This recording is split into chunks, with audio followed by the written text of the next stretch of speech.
So, hey guys, listen, we're all trying to get more productive. And the question is, how do you find a way to get an edge? I'm a big believer that if you're getting mentoring or you're in an environment that causes growth, a growth-based environment, that you're much more likely to grow and you're going to grow faster. And that's why I love Growth Day.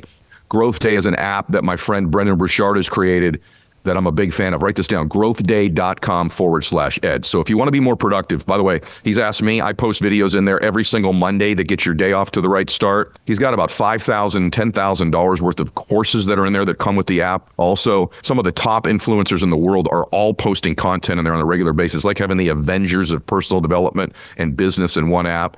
And I'm honored that he asked me to be a part of it as well and contribute on a weekly basis, and I do. So go over there and get signed up. You're going to get a free, tuition-free voucher to go to an event with Brendan and myself and a bunch of other influencers as well. So you get a free event out of it also. So go to growthday.com/ed. That's growthday.com/ed. I love the hate. You know why I'm attracted to the hate? Because if it wasn't for the hate, Ed, I wouldn't know what love feels like. I wouldn't know what love was about if I didn't receive the hate, because I know that ain't love. So this has to be. When you take that step out to learn something new, you have to be sitting there with some doubt on whether or not you could do it because you've never done it before. You don't have a foundation of belief. My thought of the American dream, wherever you live in the world, is living into your full potential, like knowing you're meant for more, but actually doing something in your power to achieve it. Well, what does winning really mean, and what is fun? You watched certain friends and associates go this way in the pursuit of fun and happiness and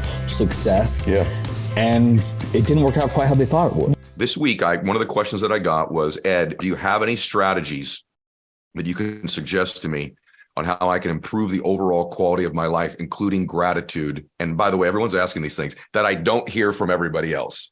And so I want to give you some things that you're not going to hear from everybody else. So listen, I want you to write this topic down. I want you to write this word down, observer.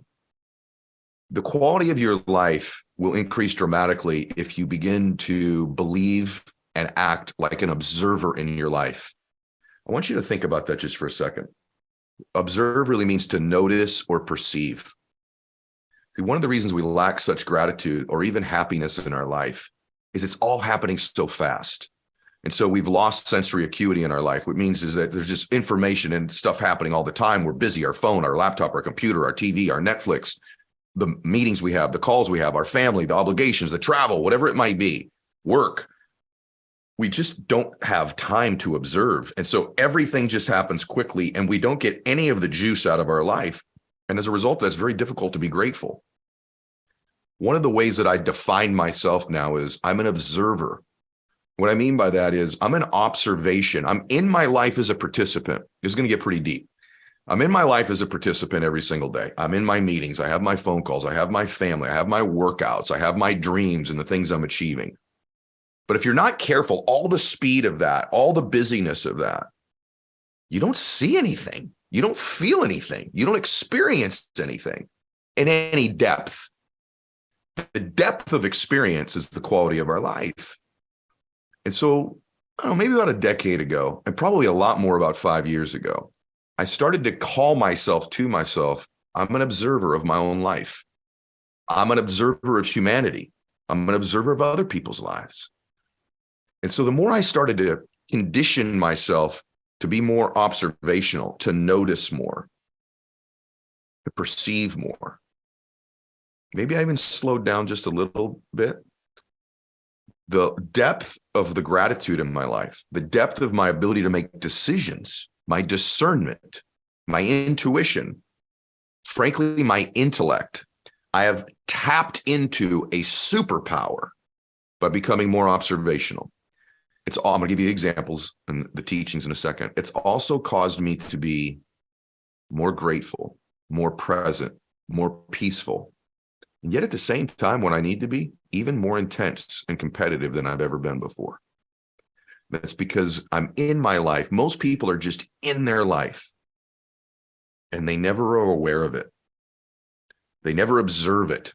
Observation causes awareness. The happiest people, and by the way, the people that I love to be around the most in my life, are the most self-aware. I think it's one of the reasons I love stand-up comedians so much, so many of them are my friends, because they're so funny, because they're so self-aware. They also, many of them use observational comedy. They observe things about life that we miss every single day. And then when they point it out, it's funny. Am I right? That's the only thing. Really, most comedy, a lot of comedy is observations. Like, well, we just miss it, but it's there. And so when a comedian tells us a joke about something, we go that way. Or even don't take a comedian. Take in your religious services. Any of you that practice, your pastor or priest or rabbi or whatever it might be will point something out, and it's something that you should be seeing and observing every day in your life, but you just miss. And then when they point it out, you go, yeah, that's obvious. So I want to talk to you a little bit about this for a minute. Number one, start to show more respect for people. What do I mean by that? What I mean by that is put your phone down. When someone walks in a room, put your phone down. When you go to dinner or lunch with them, don't put it on the table. Put it in your bag, put it in your purse, put it in your lap. Leave it in the car. This forces you to become more observational and present with people. And when you do that, it changes your life. So I become observational of these various things. I'm going to teach you how to do it. God's stuff. I observe God's stuff more and to a level of depth that I never did. And this is going to sound hokey, but I'm going to give you some insights in it. I spend more time when I go outside and I hold my gaze at God's beauty longer. It's not that you don't walk outside and see a beautiful field or a stream or even a building that one of God's creatures as an architect created, but you hold it quickly. I've started to observe, this may sound really weird, but I did this morning. I walked out behind my house. There's an ocean out there, which I can observe God's beauty there, but I did something much more simple. There's I wish I could show you. Well, I kind of could. I don't know if you guys can see that right out there. If you're watching on YouTube, there's like a garden above my water feature there. And I just walked out there and I sat there for a few minutes and I just stared at one leaf on one tree. And I kind of forced myself to observe it longer than I might. Just one leaf. I narrowed my focus down to one leaf and the nuances of it and the crevices. And I started to notice the different color in it and where it was cracked in one place. And I held that gaze for a good minute. Very different than normally just go, oh, there's a tree.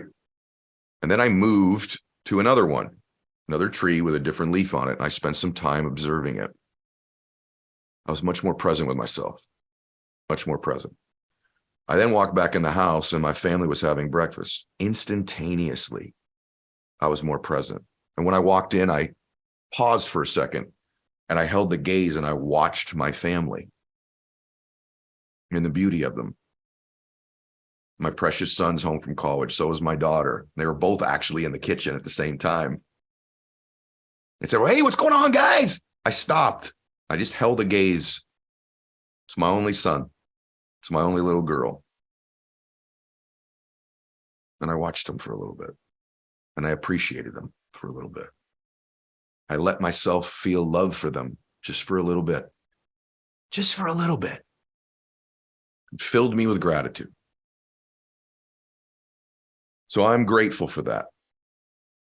There's all these things around us all the time that if we just held the gaze a little longer and stopped looking around, not just put our phone down, that's basic, but just became fully present with a leaf, with a building, with a water feature, with a piece of, I do this lately where I stare at my hand and I just notice things about me that I've never noticed before.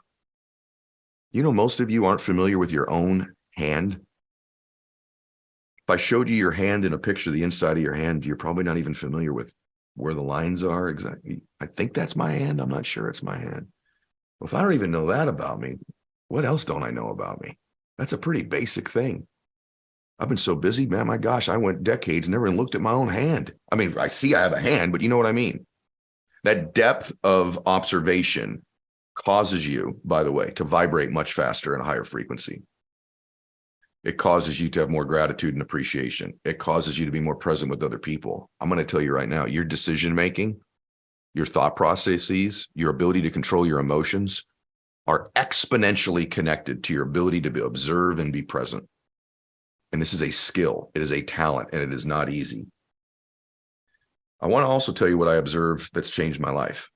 I take time every day now to observe my breathing. You take for granted your breathing every single day. But if it stopped right now, you end. If probably something to pay attention to. So if I can get quiet and just pay attention to my breathing and hear myself and feel myself breathe, I'm much more self-connected. I'm much more grateful. I'm much more centered. I'm much smarter instantly. Instantly, I'm stronger and smarter and more present. If you can't be present with yourself, you have no way in the world of being present with other people. You're like, hey, man, I'm busy. Number one thing in business is the ability to build rapport and connect with people. If you can't connect and build rapport and connect with yourself, you can't do it with other people. People say to me all the time, your interviews are just different. In fact, Ed, I see some guest on one show, I see him on yours. It's a completely different conversation. Why is that? I think it's my ability to be present with them and connect with them because I'm connected with myself. So I ask a smarter question in the moment. I can feel something, an energy from them that others don't feel, and they feel from me. Now, that makes a good podcast, but it also makes a good salesperson. It also makes a good mother. It also makes a good everything. And so it's something that I really work on. So I perceive God's stuff. Art, I perceive. Architecture. My breathing is a huge one. Just for today, give yourself a gift. Just for a second right now.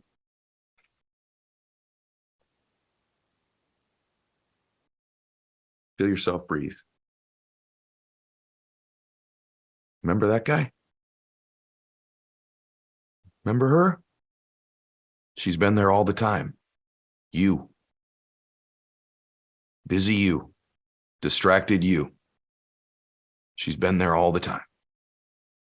Pay a little more attention to her. Pay a little bit more attention to him. It'll help you pay attention to everybody else. She's with you all the time. He's always been there.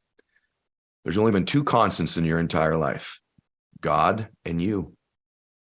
How much attention do you pay to each of you? You got to give yourself that gift. It's why you're not happy. It's why you're not more productive. It's why you're not more influential. It's why you're not richer. It's why you don't have the emotions you want. It's why you don't have the body you want. It's why you don't have the things you want. Whatever the things are that you're lacking, it comes down to self-awareness, presence, and connection with oneself and one's maker. I pay attention to humanity. One thing I do a little bit more of than I've ever done in my life is when I walk into places, I observe people. I observe people. I walk into a restaurant, I'll watch until they come up to me. I'll watch people. And even when they do come up to me, while they're talking, I observe them. I'm present with them. I look at their face. I wonder what their story is. I wonder what their history is. I love to people watch when I'm not noticed and I'm alone in an airport or somewhere. And I love just to watch God's creations, these precious humans. I know this may sound hokey, but I do it a lot.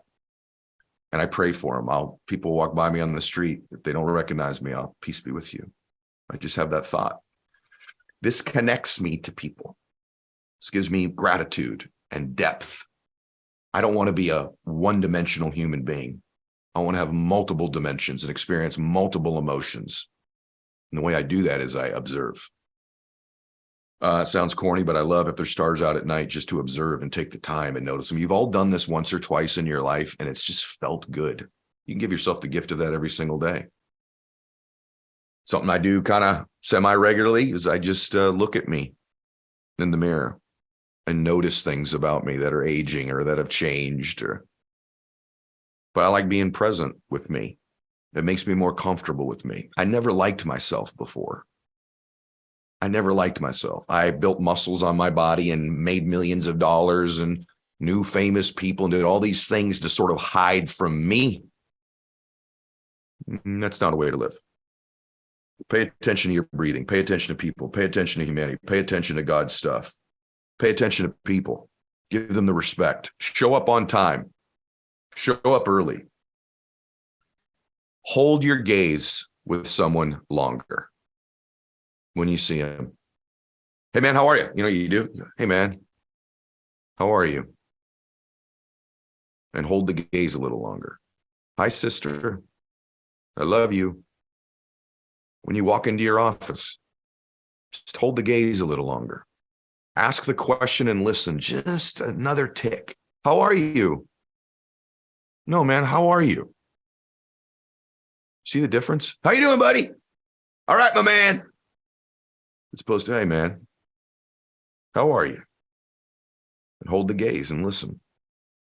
Whew, it's good stuff. It's how I sold so much. It's how I got so rich. It's not why I did it. It's why I got the biggest podcast. It's why people think I'm the best or one of the best speakers in the world. So if you're thinking, hey, man, this is foo-foo, this is business too. How are you? You okay? What's going on? What do you got that you're excited about? And listen. And here's a biggie. This was a hard one for me. Hold the hug longer when you see somebody. Hold the hug. I'm going to give you some data. After 6 seconds in a hug, the brain starts to release oxytocin and serotonin. Before that, it doesn't. So if I hug you, hey, what's up? Right? Or hey, it's nothing. If you hold a hug for 6 seconds, your brain now starts to release, by the way, serotonin and oxytocin into both of you. Oxytocin, you're getting pleasure from that. People get addicted to this. You're getting pleasure from that. It also increases your immune system and reduces depression. If you can hold the hug for 10 seconds, you get what they call a serotonin oxy flood. A flood. So you're not only giving yourself that gift if you can do it, but you're giving yourself the gift to other people. What I'm basically saying here on everything is, if you could just hold the gaze a little longer, if you could pay attention to your breathing a little more, if you could just take a flower or a book or your hand or something and just get present with it and notice the different things, become an observer and noticer of things. If when you hug somebody, all the data tells us, hug it for 6 seconds, you both get the gift. You wait, if you do 4 seconds, you don't get any of it. Hold it for 2 more seconds. And you get this flood of oxytocin and serotonin. That's just one of God's greatest gifts. It's basically the gratitude chemical, if you want more gratitude. And so I know this is not stuff you think, wow, man, my tattooed, jacked up, super rich guy that's podcasting, let's do it. Now he's talking about holding hugs longer and looking at flowers and staring at his hand and paying attention to his breathing. And yeah, because the question was, Ed, what is something that I can do to have more happiness, success, and gratitude that most people never talk about? So I could give you the normal list that everybody else talks about, that I've talked about, or I could start on Thursdays to give you stuff you don't hear anywhere in the world. And it's this. And that's why right now I can shift gears and get super intense, because I'm fully present. I'm fully self-aware in the moment. Doesn't mean I always am. But it's helped me control my emotions. It's helped me control my thinking, my intellect, my relationships, all of it. And overall, be a more blissful, peaceful human being, a more connected one. If you really want to know the truth, it's so many of you pray every single day, but you're just checking the box. Can you be present in that moment and have an appreciation and gratitude for this beautiful time you're connecting with your maker? In my case, my savior. Like, can you just get a little bit more of the juice? Because here's what you're thinking. I'll get around to that, man. That's cool. I'll get around to that once I'm successful. I'm telling you, you won't be successful if you don't. You won't be. These are the things that have taken an average, ordinary man like me and built a pretty good life. I have bad days. I have ups and downs. I have emotions. I'm human. I think I pretty much share that on Instagram all the time. I want to experience the bad emotions, whatever you think is bad. I don't think there are good or bad emotions. They just are emotions, right? I want to have all of them. I want to be present for them. I want to observe them. I want to be aware of them. I don't want to just go through my life busy grabbing, accumulating stuff and thinking someday when I'm old, I'll get around to it. And what I found out was I started doing this young, and that's how I got all the stuff. But at the same time, you can't love yourself if you don't know yourself. And you can't know yourself if you don't spend any time with yourself. And so you got to spend some time. Man, it's such a great gift just to walk outside and go, what can I observe? Or even in your office, what can I observe? You know that before I started this Zoom, I'm like, I want to make sure the background's together. This is a true thing. I want to make sure the background's together. I've done 1 million Zooms from where I am. Can I tell you something? I started this and I went, what is that belt buckle? If you're on audio, it doesn't matter. But what is that belt buckle? Oh my gosh. That's when I won that golf tournament with Milt Walker. Do you know how many Zooms I've done? And that thing's been there the whole time. I've never noticed it once. It's right in my spatial awareness and I haven't noticed it. What does that say? Right? So then I got up, and before we started, and I'm like, I stared at the belt buckle. And I'm like, oh, Wyatt Earp. I remember that tournament. And then there's a sign that we won it, and they put this thing on our locker. And I remember the shot I hit to the 18th green. That was a crazy good 7-iron I hit. And then Milty had to make the putt from like 6-8 feet, and he drained the putt, and we jumped up and down and hugged. Everyone cheered, and we won this golf tournament. It took me all the way back to that moment of total bliss. And it's only because I noticed it finally. But guess what that did for me? Then I'm like, crap, man, that was a victory. I win stuff. I'm a winner. Forgot we won that sucker. Man, I've been winning stuff forever. Right? And it changed my state.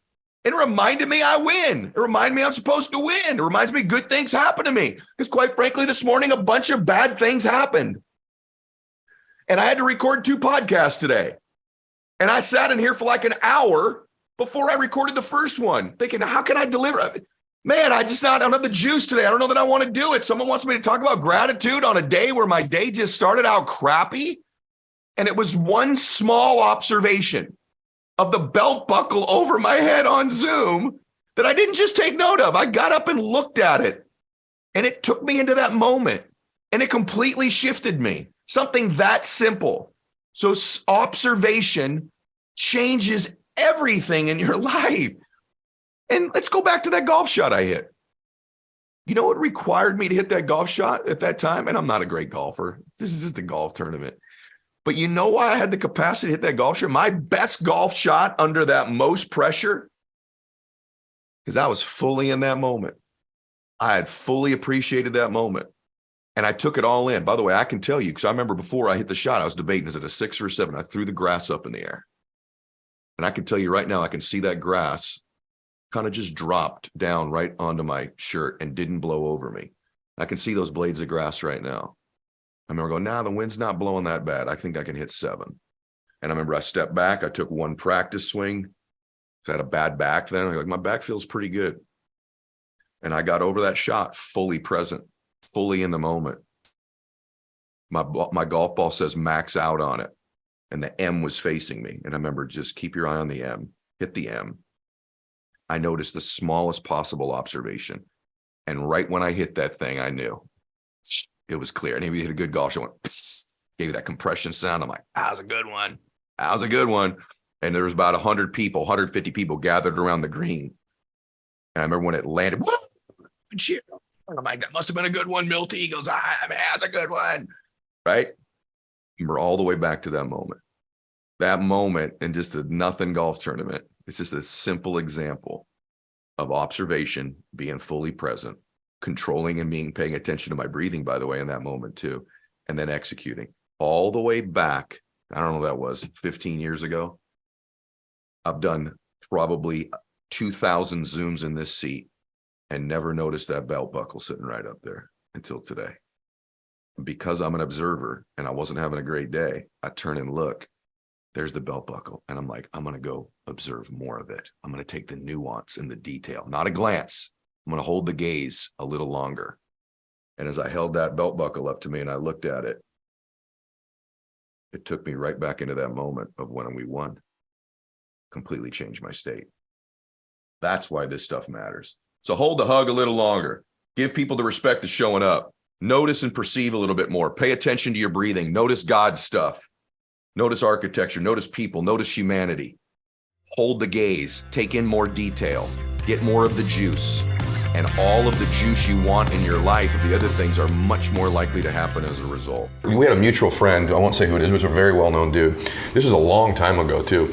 And your show was on in the background. I was at his house and I'm like, this dude's hilarious. And the guy checked me. He goes, just so you know, he's not just hilarious. This dude's special. This dude's like a freak. He's like a super, super successful guy as a business guy. And I'm like, yeah, right. And then I started to research. I'm like, oh my God. Now, having the conversation, I get it. You know, I understand why. Let's talk about Brianna for a second, though. Sure.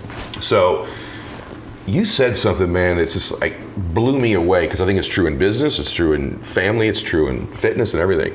You said that you were kind of one kind of a dude, live in a certain way, and that you knew that you needed to become a certain version of you in order to attract the spouse, the mate, the life partner that you wanted in your life. And I think that's true like in business. We have to become that person too. So tell them about how you did that and what you were thinking. You know, I would almost equate it the same way that I was saying earlier, where I was just doing all of this like different stuff thinking that one was going to show me the way. I would think that I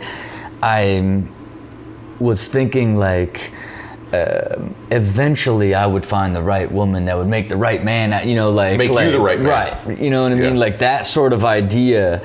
And I just knew that at the same time of sort of this revolution of mindset of like, no, you need to start to be the person that you want to be. And I think that ultimately it allowed me to create the narrative and the storyline of like this, if the perfect woman for me should love the way that I am, not wish that I could change to be the way they wish I was, if you will, right? And to me, I tried to create that in all aspects of life. So when I did finally found her, because God brought her right to me, you know what I'm saying? It was like, man, it was like I did a year of like really in this like deep mindset, kept telling every one of my friends, you have got to be like this. If you want to find great love, you've got to prepare yourself for great love, which, I mean, I was like preaching it. And they were just, so when she showed up, they were like, it worked. It wasn't like, oh, Rob, like I preached it so loud and so pure to like every single one of them on how they needed to act and if you really wanted to.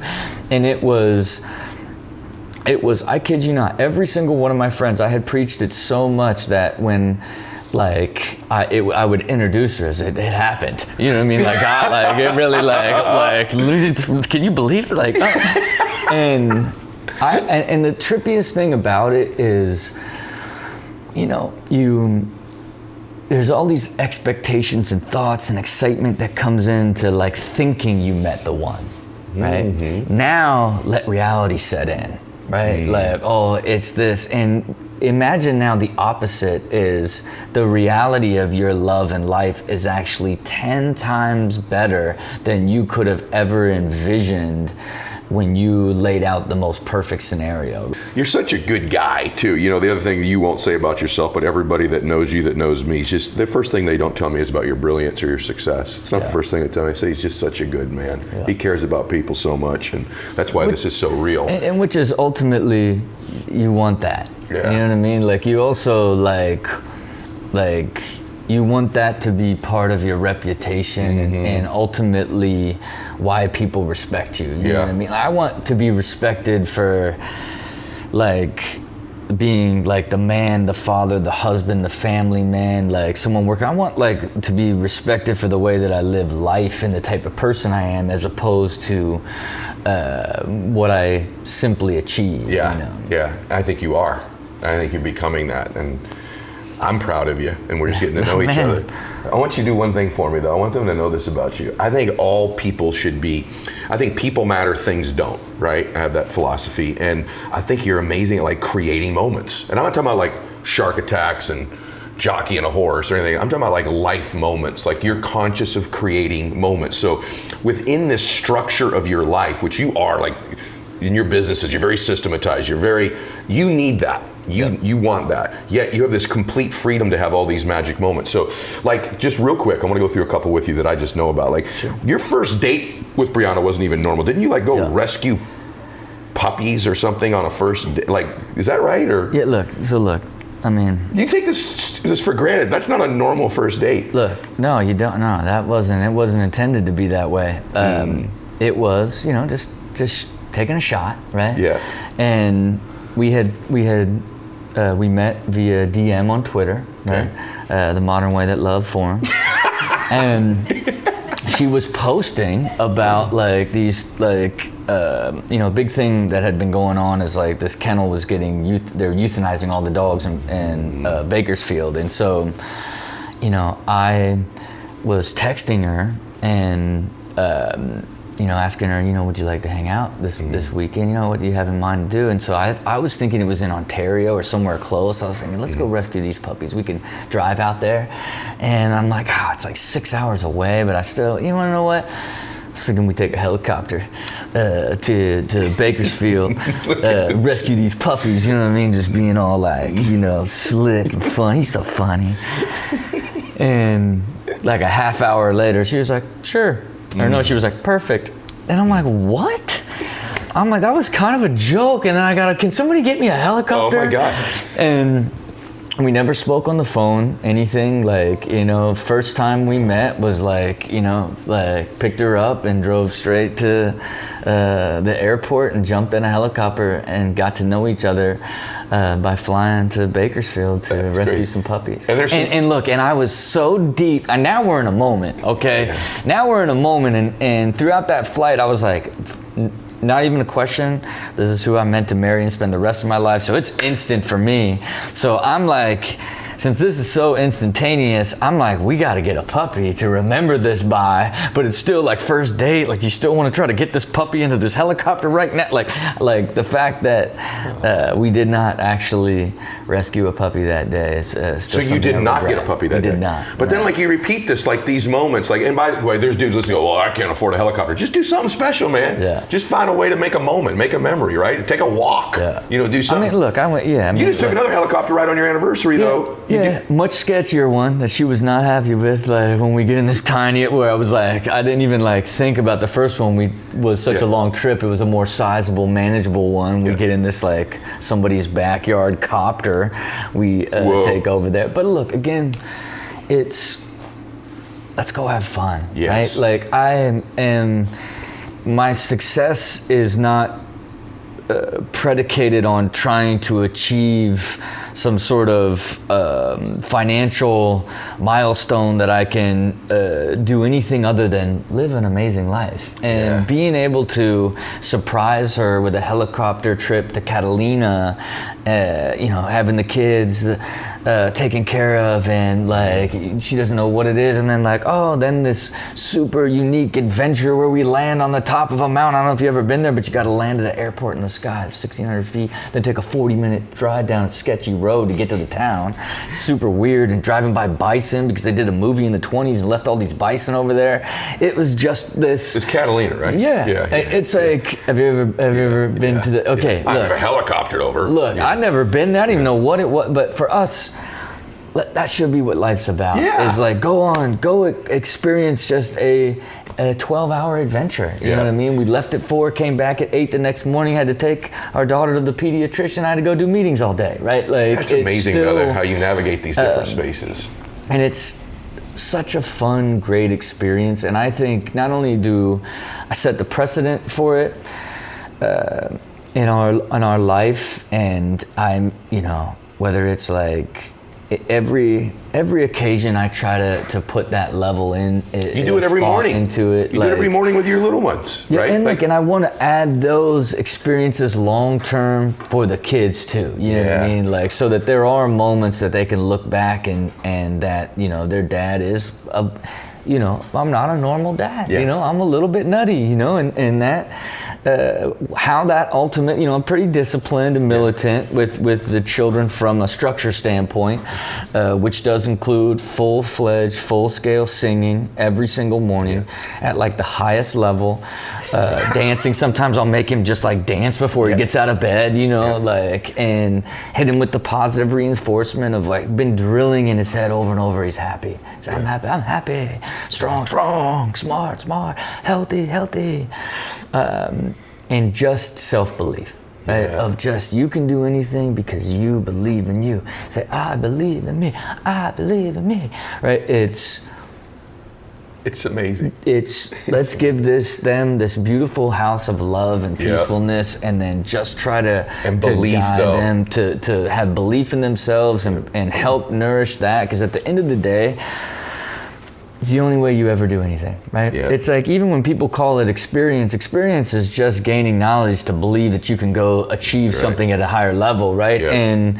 And your pursuit why you stay in lanes that you fully understand, because you believe you can do it because you understand it well enough, right? And when you take that step out to learn something new, you have to be sitting there with some doubt on whether or not you could do it because you've never done it before. You don't have a foundation of belief. But if your life is about taking risks and you believe that you can figure anything out along the way, you take that leap into that new thing in a system of how you create belief to make sure that you can, irregardless of whatever that may be. You know? That's amazing. People watching this, two of the more successful entrepreneurs under the age of 50 in a room together. And then what do you do with your families? He gets up every morning and sings with his. I dance with my daughter every morning. I show her a move in the 90s every morning. I told you that. And you do your sayings with your kids, and mine with my son is you're a leader, you're a gladiator, you're the greatest of all time. He's been hearing that since he was a little boy. My daughter is that she's a superstar and she can do anything, hugs, not drugs. I do these sayings. Everyone, they're at the age where they roll their eyes now, right? But the fact is we both do these things where we do this wacky crap with our kids. Yeah, he has this chapter in the book. I want you to get the book and read it, but he basically says, make confidence your natural odor. You just need to read this chapter, you guys, on confidence. It's really, by the way, I read this book like this. Like I got it late and I read it like this. There's another thing I want to ask you about, because I've heard these terms, but I don't even know the distinction between them. The next chapter in the book, he says, are you a leader or a dog? And this applies to life, not just football. What's the difference between a leader and a dog? See, coaching, you normally see the C on the chest and captain. I reserve that for the military. I reserve that for the police force and all that. And I have a heck of a respect.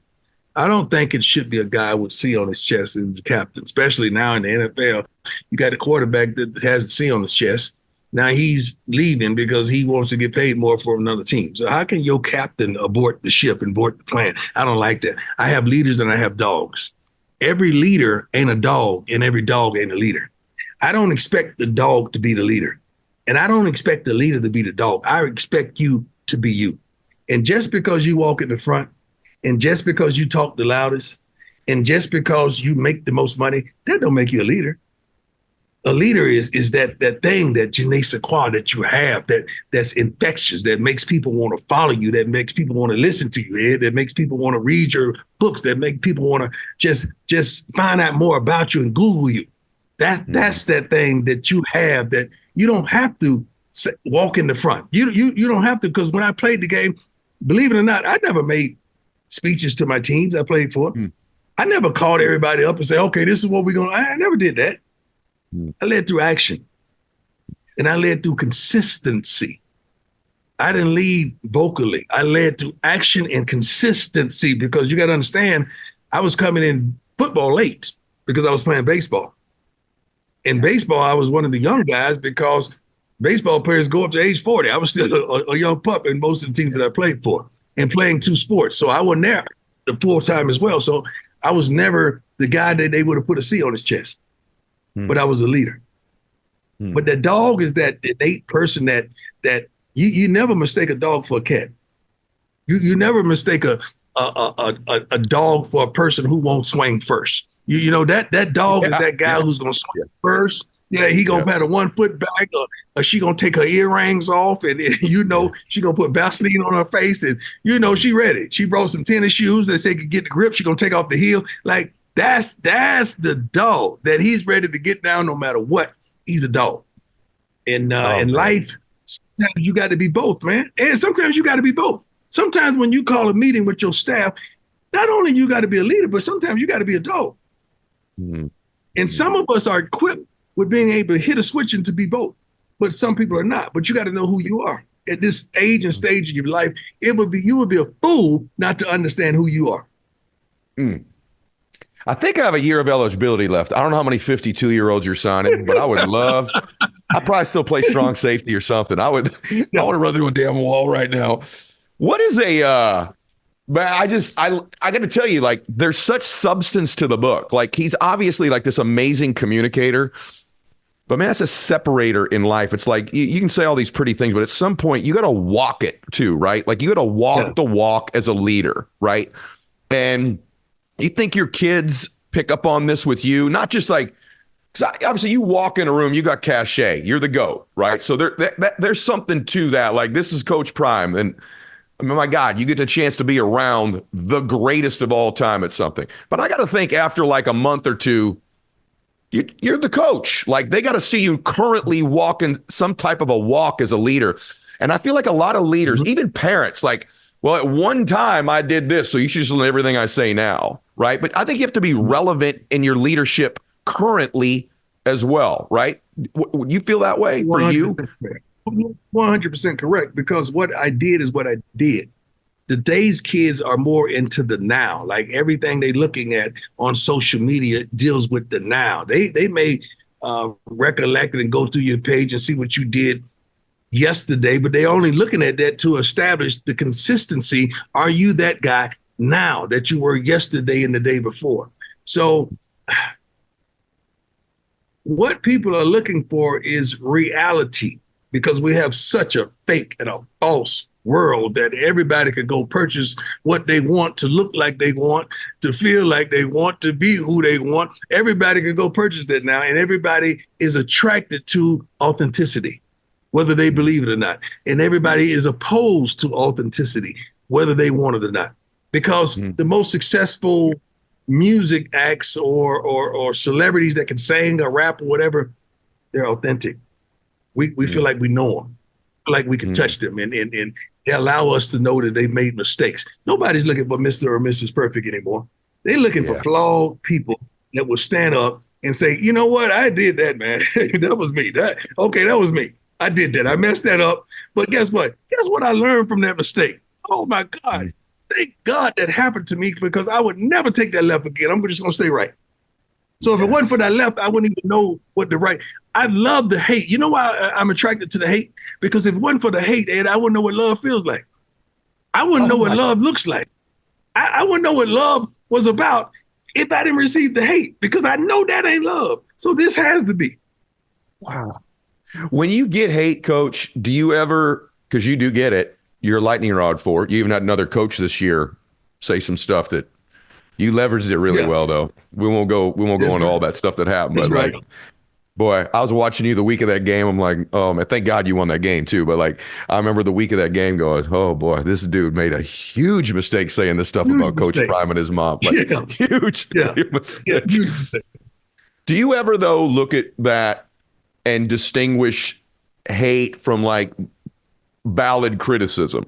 Do you ever listen to somebody that's being critical of you and go, hey, any of this apply to me? Do I need to make a change here? Is that valid? Do you allow that to guide you at all, or no?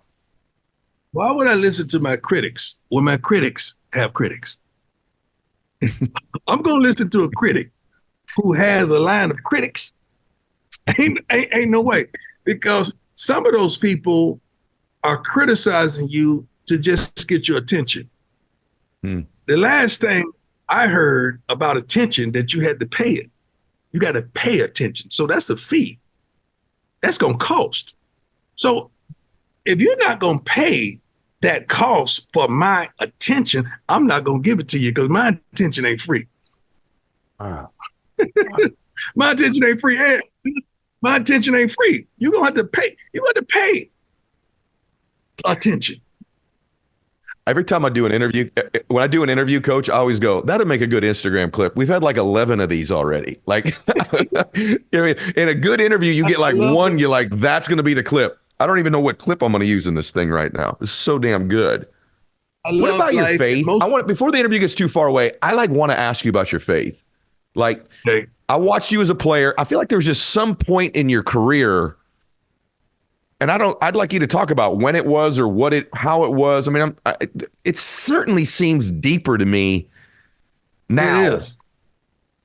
Yeah, it is, because I went to jail. And that's why I tell people to be careful who you have as a role model, because most of us were models just playing a role. I'm just giving you the picture that you wanted to see, because it's really not me. I'm not Prime Time. I'm Deion. You don't care about Deion because you care about Prime. So I got to give you Prime. But the thing about it, both of them has an expiration date.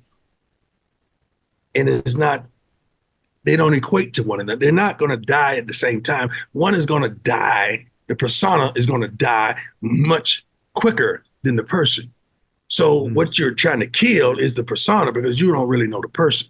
And I got lost trying to satisfy you all with the persona.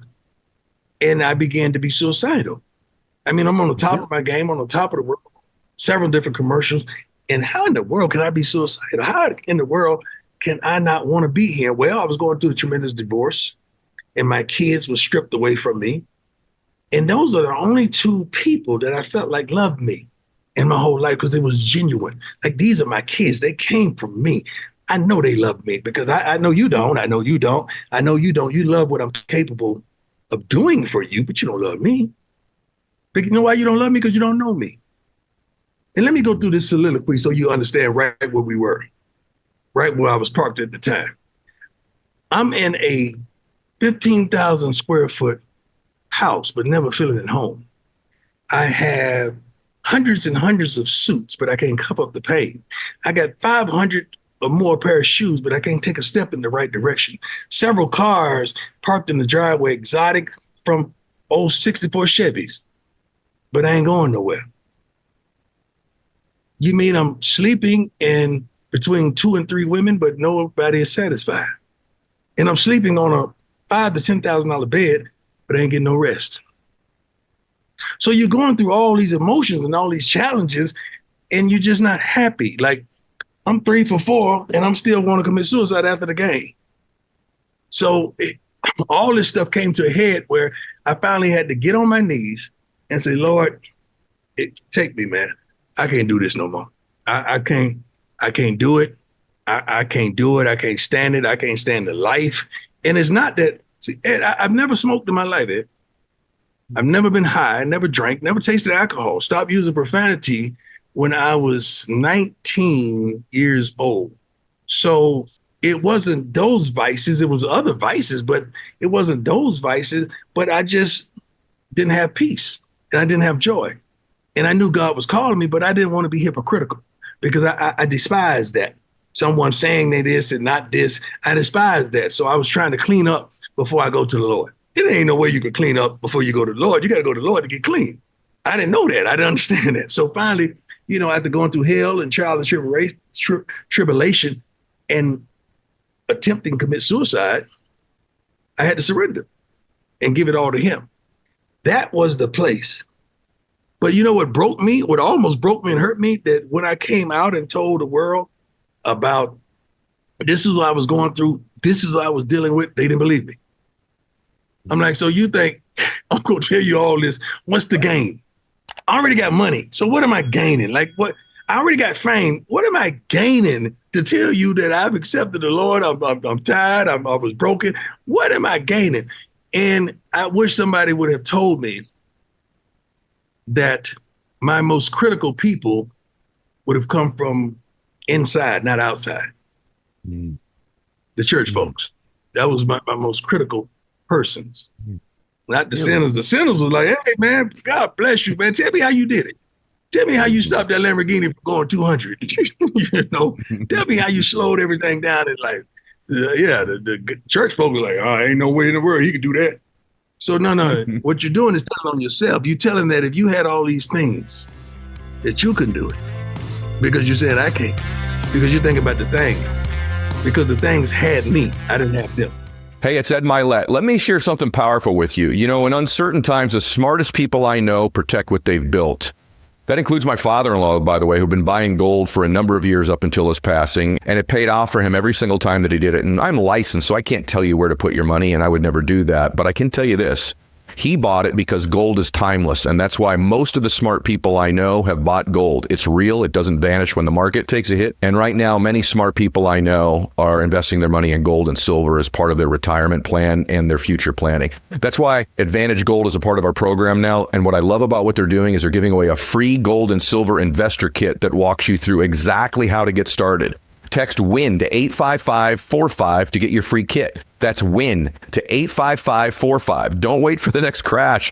Be the one who's ready. Protect, prepare, and prosper. Message and data rates may apply. Performance varies. Always consult your financial and tax professional. So, hey guys, you know what separates most businesses from others? The people that hire the best talent. And we all know when you're working in a small business and you own one, it means you wear a bunch of different hats.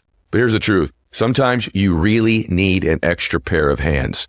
And Upwork is the place that you can find those hands. Upwork is how good companies find great, trusted, freelance talent in a variety of different areas. Companies turn to Upwork all the time to get things done, finding more flexibility in the way they staff key projects, initiatives, where they want to go global with stuff, top talent in IT, web development, AI, design, admin, marketing, you name it. Posting a job on Upwork is easy. Upwork makes the business process easier, simpler, way more affordable with industry low fees. So post a job today and you can hire tomorrow on Upwork. Visit Upwork.com right now and post your job for free. That is Upwork.com to post your job for free and connect with top talent ready to help your business grow. That's UPWORK.com. Upwork.com. Support for today's show comes from Square, and I'm glad it did because they've supported us for a while here as well. Square is your all-in one business partner, making your day-to-day easier from point-of-sale systems and payments to inventory and customer tools. Square brings everything together in one simple platform so you can stay organized, sell anywhere, and keep things moving. One of the first things I noticed about Square was just how easy it is to use. Running a business involves a lot of moving parts, and Square helps simplify that entire process. So if you're running a cafe, a salon, a boutique, or something entirely on your own, Square gives you the flexibility to grow at your own pace and even set up an online store in just a few clicks. So if you want to run an online business, they're where you can go to get it set up. And right now, here's what's incredible. You got to check them out. Listeners get up to $200 off Square hardware when you sign up at square.com/go/ed. That's SQARE.com/go/ed. Visit Square to get started because the right tools make all the difference. How do we become more fulfilled? I can tell you that I believe the pathway to fulfillment is by contributing to other people, being in service to other people. Chasing your passion and your purpose in the service of other people leads to fulfillment. Let me tell you the pathway, I think, to contributing to other people and truly fulfilling your purpose. Because if you can match being happy with all the short-term things you want to achieve in your life, achievement can be a destination, achievement can be a level, achievement can be a promotion, it could be a certain amount of money, it could be an accomplishment, it could be a home, it could be whatever it is. Achievements make us happy. Contribution matched with achievement is fulfillment. And so I want you to take an inventory. The most fulfilled people I know use the gifts they were given in their life towards the service and contributing to other people. I want you to hear me. People say, I just don't know what my passion is. I don't know what my purpose is. Your purpose is often found through identifying what your giftedness is and then how you can use those gifts to serve other people. And so it's hard for most people to give themselves any credit, but let me tell you something. You were born with natural gifts that were given to you that are special to you. You see the gifts of other people. See, certain gifts put you on TV. Good looks, unbelievable athletic ability, right? A great singing voice. These are the gifts that can put you on television. And so most of us think those are the most important gifts in life, are only the ones we see on television. See, and then we think because we might not possess those specific gifts, we are not gifted. Let me say to you very explicitly, you were born, and I know this, with unique special gifts that are just yours. You were born for a reason. You were born to make a difference. When you were a little boy or a little girl, there was a time in your life where there was somebody who believed in you. They looked at you like you were special. They knew you were unique. Maybe it was a parent or a grandparent or a school teacher or a coach or an auntie or an uncle, but they looked at you a certain way and you just knew they knew you were special. They saw what I call the Christ in you. They saw the gifts in you. And maybe as you got a little bit older, you've forgotten what that feels like. But I can tell you, it was the greatest feeling in the world, isn't it? In fact, if you pictured that person's face right now, that made you feel that way, you'd begin to almost get emotional because they made you see the gift in you. They may not have known what the gift was, but they made you feel special. Your uniqueness, your specialness is these gifts you were given. And by the way, be very aware of what they are. Your gifts could be your nurturing ability, your kindness, your intensity, your passion, your voice, your looks, your art skills, your ability to problem solve, your listening skills, your speaking skills, your peace, your faith, your concern, your physical strength, right? Your ability to write, your ability to think, your ability to care, your ability to be there for people, your work ethic. There are literally thousands of gifts, and I promise you, if you begin to ask yourself some deep questions, you begin to understand your desire to help people, your intentions, your sense of humor, your patience level, You have all kinds of gifts that you were given, but there are 2 or 3 or 4 that are yours. And if you'll identify what those 2 or 3 or 4 gifts are, and you begin to use those gifts in the service of other people, you will be ultimately fulfilled. In my case, you know, I feel like my gift is that I was born with the ability to articulate. I was born with the ability to learn. I was born with the ability to just deeply care and believe in people. God was good enough to give me the ability to kind of communicate those words in a way that's easy to understand. And so I've taken some of the gifts, my 2 or 3. I don't have 50, I'm not better than you, but I've sort of identified some of the gifts I have is I love people, I care about people. I'm pretty good at speaking, right? I want to make a difference. I intend to serve. And so I've taken those skills and I've used them to serve other people in my life, and it fulfills me. It's not work to me. It makes me fulfilled. My house may make me happy short term, my jet might, but I can tell you what fulfills me is making a difference in the lives of other people, and it's what will fulfill you as well. It's dropping this notion, as I've said in other audios, you are not your possessions. You are not your accomplishments. You are not what other people say you are, good, bad, or indifferent. You are not those things. And you are not what you look like. You are your gifts. You are these 2 or 3 or 4 things. This is the basis of who you are these gifts. This is the true you. And when you begin to do this, when you begin to utilize those gifts in service of other people, you become inspirational. Yes, you inspire people. See, the root of the word inspire is to be in spirit. When you are in spirit and serving people with the gifts you were given, Mike, who's filming this right now, one of his great gifts is his patience, is his artful eye, is his ability to see the right setting like we did today when we're shooting here. It's his concern to make me look good. It's the pride he takes in his work. These are some of his natural gifts, and now he's found them, and we've partnered together, his gift and my gift and the gift of my team to serve you. This will begin to fulfill you in your life. All of you have those gifts. And so when you begin to identify what they are in the service of other people, you will begin to change your life. That is who you truly are. That is when you begin to experience those emotions that serve you, that begin to transform your life. If you want to be happier, and if you want to be more fulfilled, go achieve, go accomplish, go chase those things, but do things every day that feed these emotions that you want, not the ones you don't want. Root out the emotions you don't want. Pursue and chase the ones you do. And begin to use those gifts to serve other people and fulfill your purpose in being here in the world. I'm going to give you 10 things that I want you to be more of. I want you to embody more of in your life. I want you to take an inventory, the man or woman. If you could be more of these 10 things, they will deliver to you more of these emotions. Number 1, I want you to be unique. I want you to be special. See, I believe the opposite of bravery is to conform. Conformity is the opposite of bravery. You don't need to be like anybody else. Stop trying to be a part of the group. Be unique, be special, be you. Celebrate the uniqueness that is you. Yeah, you may take some criticism. You've probably taken it in the past. Every time you've tried to be yourself, you've taken a little criticism. But I can promise you, one of the gateways to more of these positive emotions is to be unique, be special, be you. Number 2, be love. Yes, be love. I know that may sound corny, especially to some of you guys that are listening to this, but just be more loving. I think you'll find the more love you put out into the world, and I don't mean this in some fluffy way, I'm serious. The more you love people, the more you smile, the more you truly love in life, the more you get it back in your life. Number 3, be truth. Just honor your truth more often. And even in the difficult times, be honest and truthful with people. Number 4, be kind. One of the rarest things in the world today is just a kind person. Just taking the time to be more kind to people. We need more kindness in the world. And the more kind you are to other people, the more those emotions come flooding your way. Number 5, be beautiful. And I mean it. Be beautiful. Begin to celebrate your beauty. I know for some of us that's difficult because we're aware of all the things about us that aren't beautiful.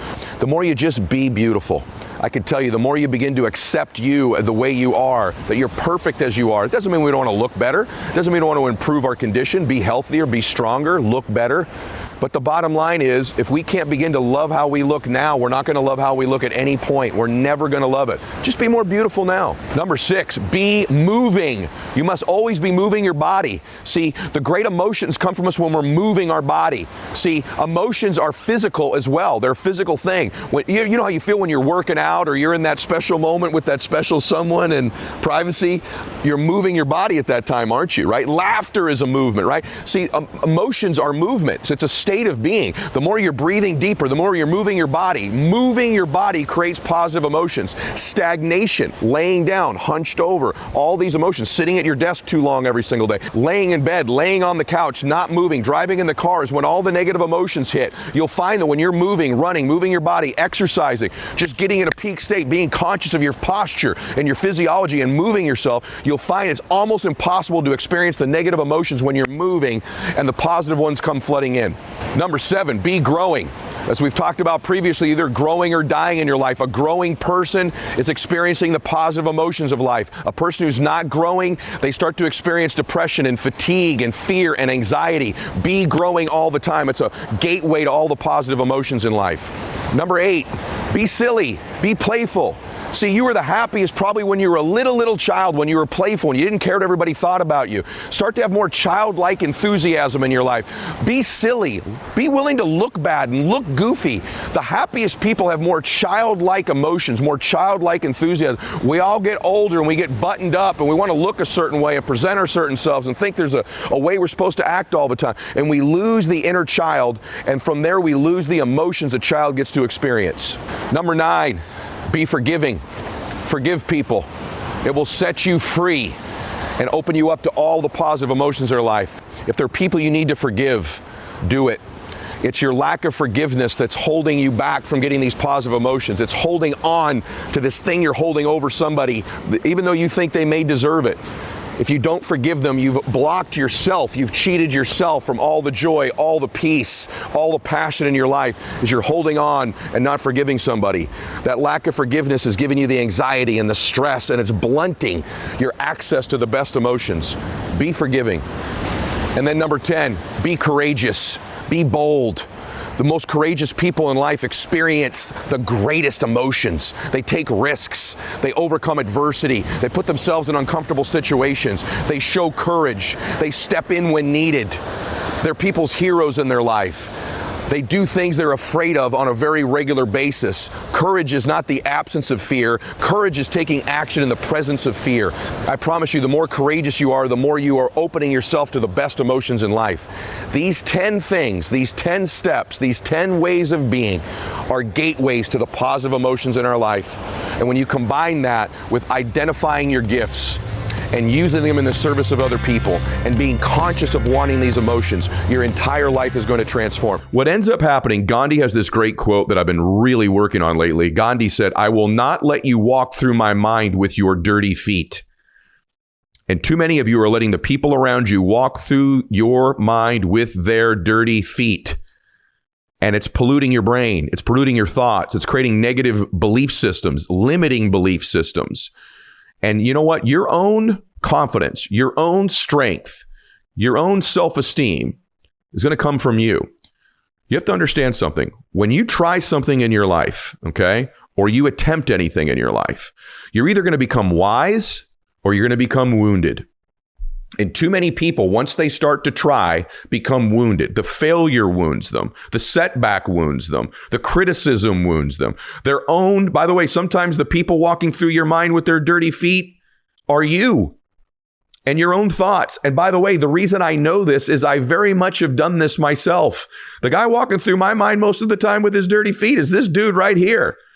And I've learned something. I don't have to believe everything I think. In fact, I don't anymore. Most of the stuff I think, all the studies say, I've said this in other podcasts, 80 to 90% of our thoughts are negative. These aren't my thoughts. Those aren't God's thoughts.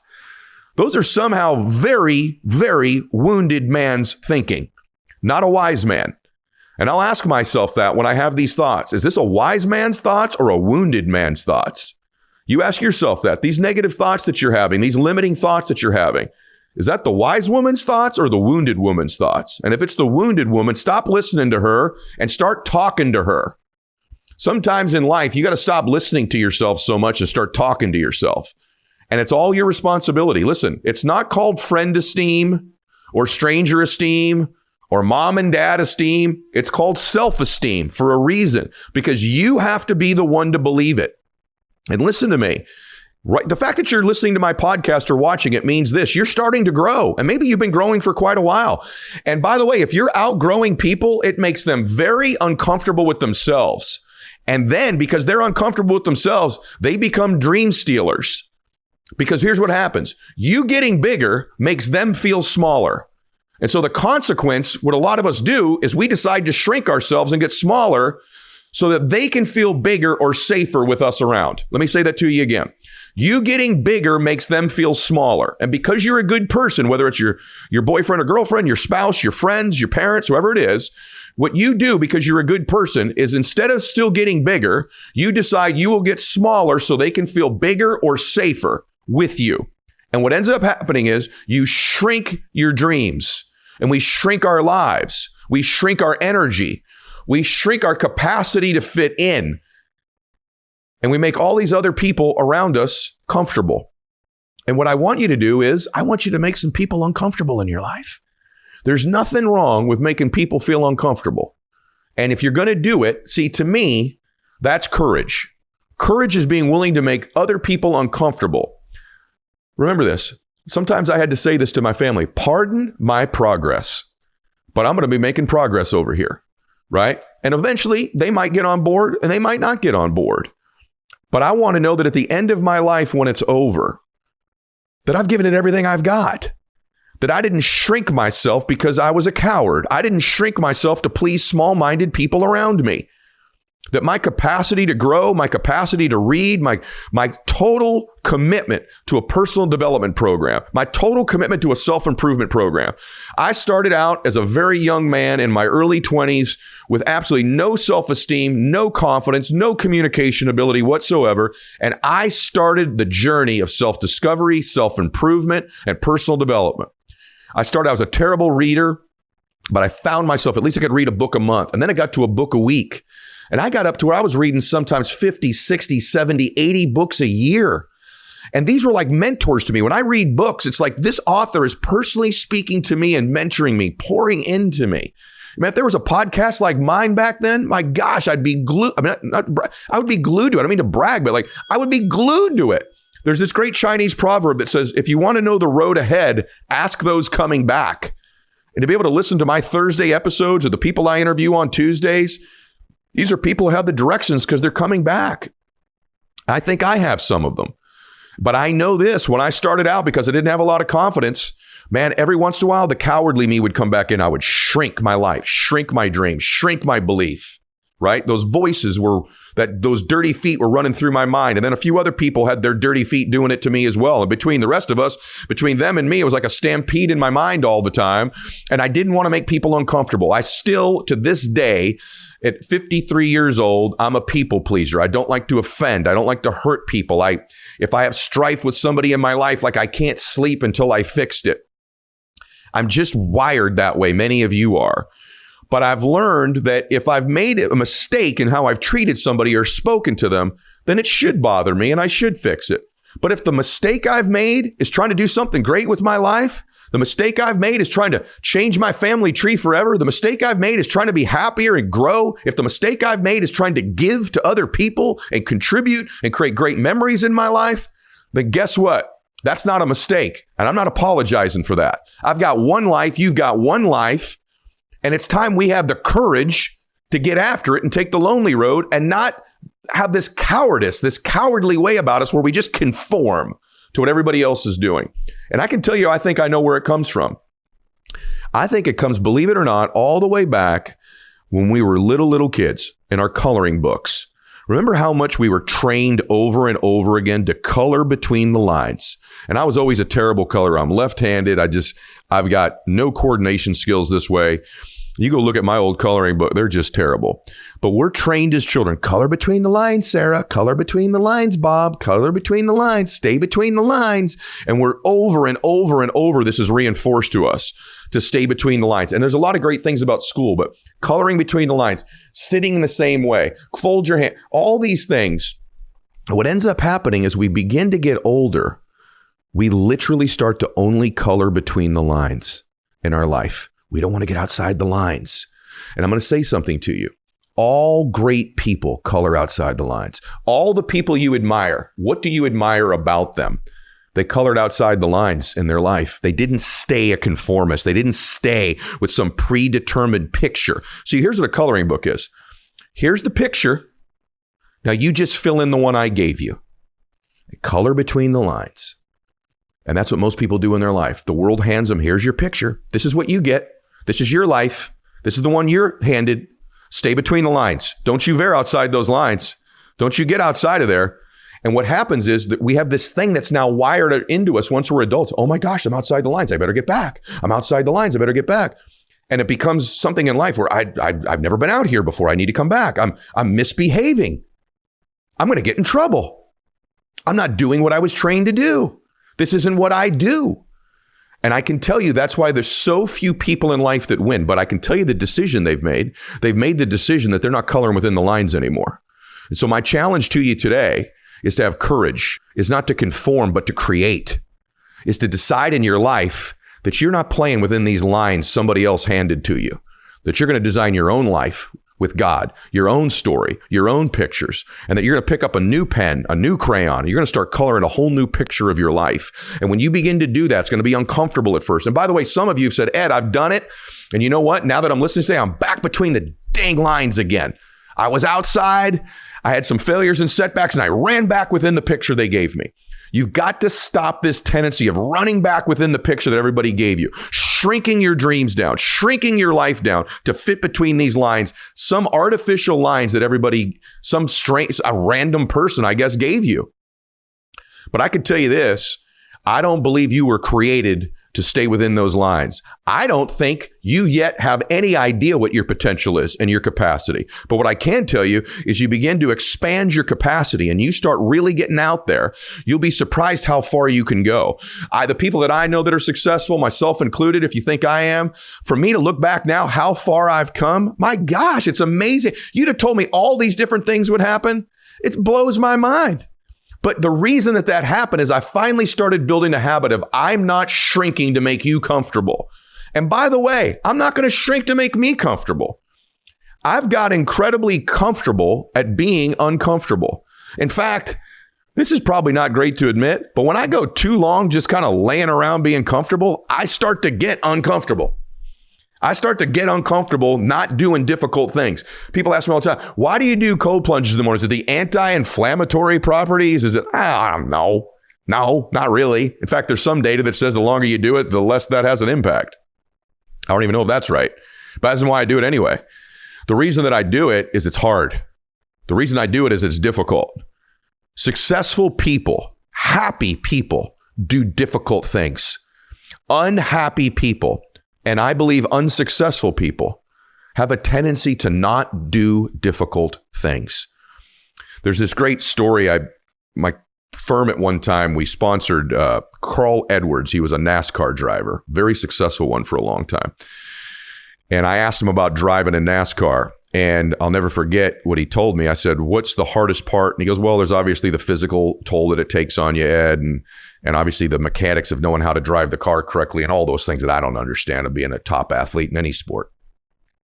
But he said the most difficult part is when you're driving and there's a crash in front of you and you're doing 150 miles an hour and all you can see is a smoke cloud. All you can see is a smoke cloud. And he said, and what you got to do is drive right through that cloud. You got to drive right through it. And he goes, and it's scary because you don't know what's on the other side. You could be going headlong into a car that's already crashed at 150, 180 miles an hour. Bam. And you don't know. And you got to drive through the smoke anyway. I never thought about that before. He goes, oh yeah, I mean, there's a wreck in front of you and the smoke's everywhere. He goes, you just got to drive right through it. And he said, the other thing is when there's an accident, and he goes, you're up against the wall and you're driving. He goes, your tendency when you're driving, you're doing 150 or 180 or whatever they do. And the wall's a millimeter away. He goes, you can't look at the wall because when you look at it, you drive right into it. You end up gravitating right into it. He said, you got to keep looking ahead, Ed. You can't flinch when there's an accident in front of you. You can't flinch where there's smoke and you can't see what's on the other side. You got to drive right through it. And I remember it firing me up thinking, man, that's life. Man, that's success. Sometimes you can't see where you're going. You got to drive right through it, not knowing what's on the other side, and have the faith and the confidence. And when you get to the other side, you will figure it out, that there'll be a blessing and a gift, that you'll be protected. And that's what I mean by the conformity is cowardice, right? It takes courage to go through that smoke cloud. And then you got to keep your eye on the prize. When you're driving 150, 180 miles an hour, an inch away from the wall, don't look at the wall. Don't look at the wall. Look ahead where you're going. And so many of us in life, even once we get it going, we start looking at the wall. I know I'm going to crash. I know I'm going to crash. It's so close. And we start looking at the things we don't want and we manifest them. We literally, I believe thoughts are magnets. And what you think about most regularly, you attract to yourself. I believe that. I believe it, especially if you do it repetitively, especially if I can be candid with you. And I may sound outside the lines for you, but let me just say this. I love being outside the lines. The more you begin to become successful and vibrate at a high frequency, the more you really need to protect your thoughts. Because when you're vibrating the highest frequency, you tend to draw things to you even more rapidly and more regularly when you're at that frequency. Okay? And so it's important that you not look at the wall in your life. That wall is an artificial line in the coloring book of your life. And when you begin to look at it, you decide to conform or hit it. But when you look ahead at where you're going, when you're focused in the present moment. See, I could tell you this. The other reason I love to cold plunge is it's so dadgum cold. It forces me to be fully present in that moment. You get into a cold plunge, you can't be worrying about your problems in that moment. You are fully focused on getting through those 3 to 5 minutes or however long you sit in there. For some of us that are crazy people, it's some of the few minutes every day we are fully present, right? And I can promise you, if you're doing 150 or 180 into a smoke cloud, you're not worried about your grocery list at that time. You're going right in there fully present in the moment. And it's the most alive you ever feel in your life. See, total focus, you'll feel the most alive in your life. If you look back at your life, some of the most chaotic, busy, difficult times were your happiest. And you may not have realized it at the time, but when you're in college cramming for finals, and I ask you to go back to those days, all the stress, you had a job and you're going through college, let's say if you had that, some of the happiest times in your life. Some of you mamas, those days where you're 8 months of your pregnancy and it was one of the difficult times in your life, yet one of the most blessed times in our life. See, when it's really busy and we feel the most out of control and we're driving through that smoke cloud, we're coloring outside those lines when we're the happiest. And when it's easy and cruise control and we're just kind of shrinking our life down to conform like everybody else, it's when we're the most miserable. That's why there's this thing that's inside of you right now saying, I'm supposed to be somebody. I'm supposed to do something great with my life. I'm not exactly settled where I am right now. You're not settled right now. You don't feel settled in your spirit. You don't feel settled in your spirit because you know there's more abundant faith for you. You know there's more people to help. You know there's a dream and a life waiting for you out there, even if you're in a great one right now. You've got this sense about you that there's another place for you to go. There's more people for you to help. There's more people for you to serve. If you're a believer that you want to serve God's kingdom in the biggest possible way you can, whatever that thing is for you.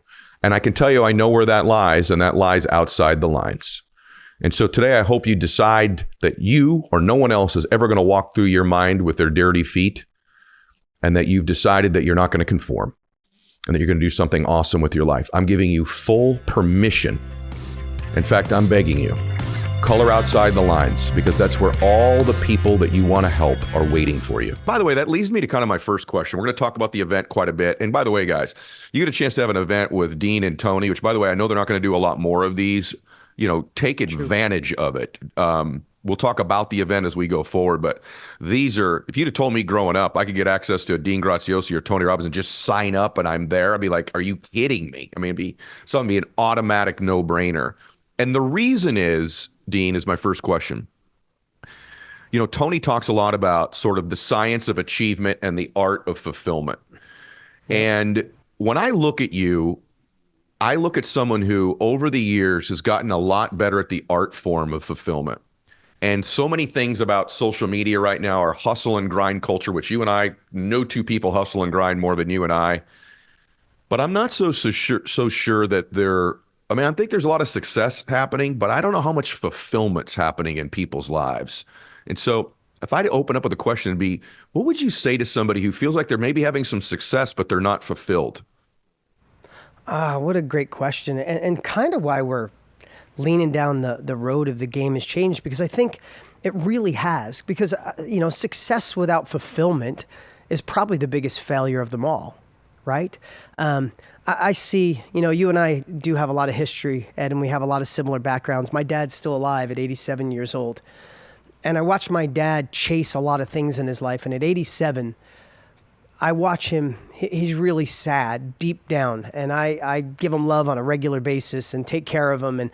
But he's sad because he chased success, even though it didn't really come to him. but he missed out on fulfillment. He missed out on being connected. My sister and him haven't talked in 20 years. He didn't talk to his brothers and sisters. Now, I'm not trying to get on a personal note, but I get to witness with a man who's at 87, who's one of the smartest people I've ever met, my dad. And I watch when he talks to me and he looks in my eyes and he'll tell me he loves me now. He never told me as a kid, old school, tough Italian guy from the East Coast.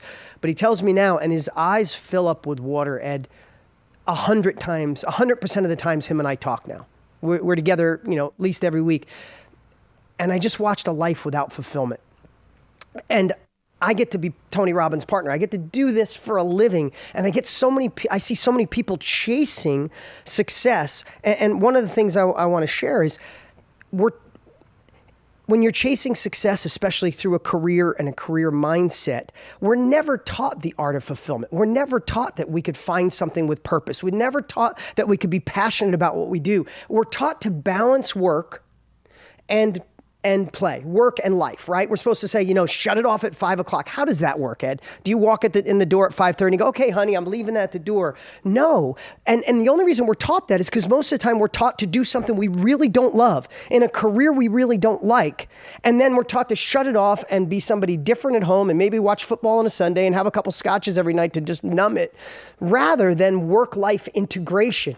I think COVID had a big shot in the arm of this, is people were realizing, hey, I'm doing okay financially, but I don't like my life. I'm not happy. I'm not fulfilled. I'm looking around corners. I see somebody at dinner and they're smiling. I think they got a better life than me because inside I'm miserable. And I think that's what one of the things you do so well, Ed. And I loved listening to every word of your last book. I mean, because I know you so well, like I said, but helping people realize when you can find that balance of a career or a business and working on the best version of you, that's where life is. And I think that's why Tony and I have been, screaming from mountaintops is this is the time, because we don't get a second chance. And maybe it's because I'm in my 50s, mid 50s, and Tony's in his mid 60s. It's like, we just want to shake people and say, don't settle. You can have both. You know what? The thing about what you've been doing too, which is really teaching people how to take their knowledge and express it. And they can monetize it, but they can also serve people when they do it.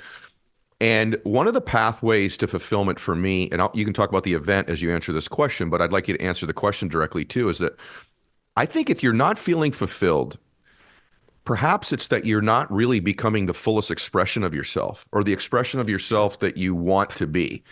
And I think so many people, maybe they've got a little bit of money. Maybe they don't even have it. They think, well, if I get the money, I'll feel fulfilled. Or if I get the relationship, I'll feel fulfilled. What I've found as I've gotten older, if I look back at my last 30 years, different things make me happy. But one of them that almost always delivers fulfillment for me is when I feel that I'm expressing the versions of myself that are the most beautiful, that are the most proud, that are the most giving, that are the most generous. And even the parts of me that I'm the most afraid to express, I find bring me the most fulfillment in my life. And I wonder if that lack of fulfillment is correlated to a lack of expression of who somebody truly is, what they know, what they feel, what they believe, what they value, what they stand for. What do you think? Such a good way to frame it. I think you're spot on. I want to ask you something. The American dream.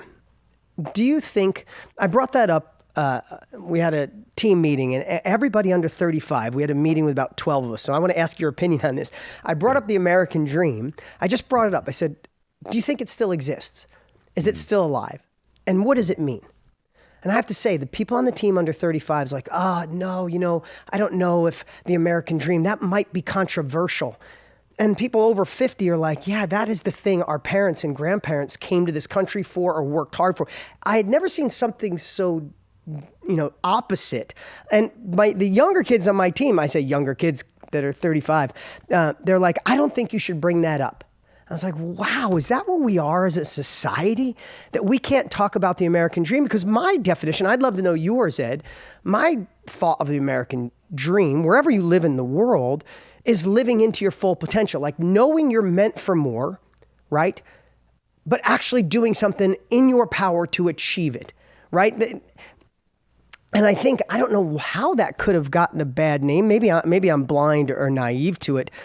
But I think what you're saying is like a life lived without tapping into that full potential you have, or at least trying, I think is the saddest life ever. And to me, it just looks like, hey, fight for it.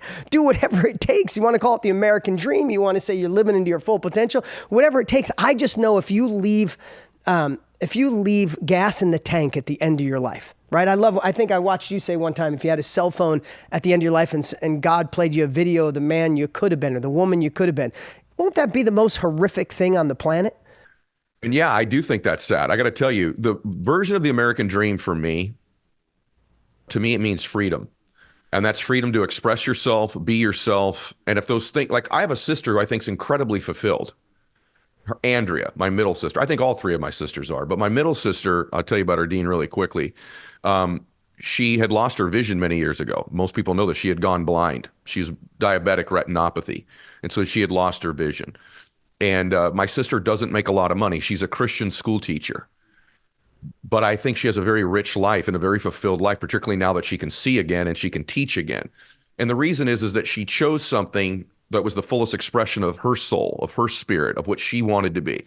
And to me, the American dreams got conflated the last few years. And the reason it's a controversial topic is the American dream now appears to be about wealth, affluence, influence, materialism.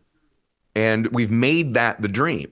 And because that looks like the dream through social media and reality shows and these different things, the controversial part of it is most people believe those things are reserved for a very select group of people, which in point of fact may have some validity to it. Not everybody's going to be worth $100 million. Not everybody's going to fly private. And when we've made that the prize, it becomes controversial because not everybody thinks they could get that. And by the way, the truth is not everybody wants that.